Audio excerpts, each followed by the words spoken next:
Good morning everyone. আজকে হচ্ছে বৃহস্পতিবার, বাইরে পড়ছে বৃষ্টি, বাজছে হচ্ছে 10টা। রান্নাঘরে ঢুকে পড়েছি। সকাল সকাল আসার কথা, কিন্তু সকাল সকাল আসিনি। তার কারণ হচ্ছে এই মুহূর্তে আমার কাছে কোনো হেল্পিং হ্যান্ড নেই, না রান্নার আছে না বাসন মাজার আছে। তা নিজে সব কিছু করতে হচ্ছে। একদিকে হোক যে আমার পুজো দিতে হচ্ছে না, কারণ হচ্ছে আতর যেহেতু চলছে আমি পুজো দিতে পারবো না, যতক্ষণ না 1 মাস হবে ততক্ষণ আমি পুজো দিতে পারবো না। তো যাই হোক, পুজোর পাটটা নেই বলে একটু চলে এসেছি তাড়াতাড়ি। আর আজকে 12টায় মেয়েকে ভাত দেবো বলেছি, কারণ আগের দিন একটু দেরি হয়ে গেছিলো। জামাই বাবাজি অফিসের কাজে একটু বাইরে ছিল বলে ও ভাত নিতে আসতে দেরি করেছে। তো যাই হোক, আমি আজকে 12টায় আসতে বলেছি। তো তার মধ্যে একটু ব্লগও তোমার সাথে করে নিলাম। আর ছোটো মেয়ে গেছে এই মুহূর্তে কম্পিউটার ক্লাসে। আমি ঘড়ির দিকে তাকাচ্ছি, আসতে না আসতেই বলছি যে মা আমি স্কুলে যাব আজকে, কারণ হচ্ছে আজকে আমার 11 ক্লাসের বই দেবে, ইংলিশ আর বাংলা। তো যাই হোক, আমি ওর সাথে একটু বকবক করলাম যে দেখ বাবা তো এখন নার্সিংহোমে গেছে, তোকে তো বেশি নিয়ে আসতে পারছি না, তুই এখন এই কটা দিন নিজেই যা, নিজেই আয়, টোটো করে যা, আর আমাকে কলে সবসময় ফোন করবি। বলল বেশ ঠিক আছে। আর আজকে সব রকম সবজি, ঝিঙে, পটল, আলু, পেঁপে দিয়ে একটা ট্যাংরা মাছের ঝোল করব, গোলমরিচ দিয়ে বেশ সুন্দর করে একটা ঝোল করে দেবো, বেশি করে যাতে খেতে পারে। আর একটু পটলে ঘন্ট করে দেবো অল্প তেলে, নামমাত্র তেলে, কাঁচা লঙ্কা দিয়ে নয়, গোলমরিচ দিয়ে। আর এইদিকে সিদ্ধ দেবো। তো যাই হোক, ওকে আগে করে দিই 12টার মধ্যে, তারপরে আমি আমাদের রান্নাটা পরে বসাবো।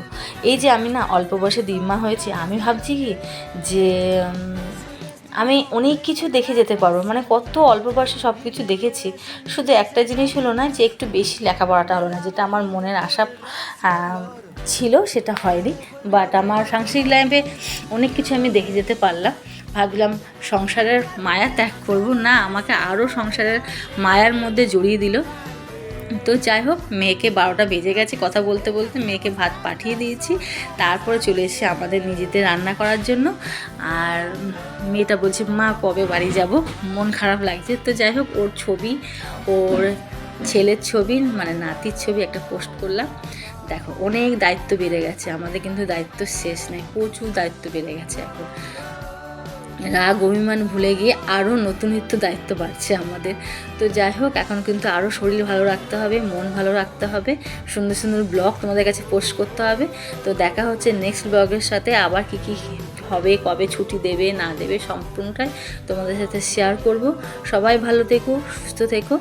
আর আমার নাতনিকে আশীর্বাদ করো যেন ভালো থাকে, সুস্থ থাকে। এমনি ওরা মা ছেলে দুজনেই ভালো আছে। মেয়ের একটা ছবি পোস্ট করলাম, নাতির ছবি পোস্ট করলাম।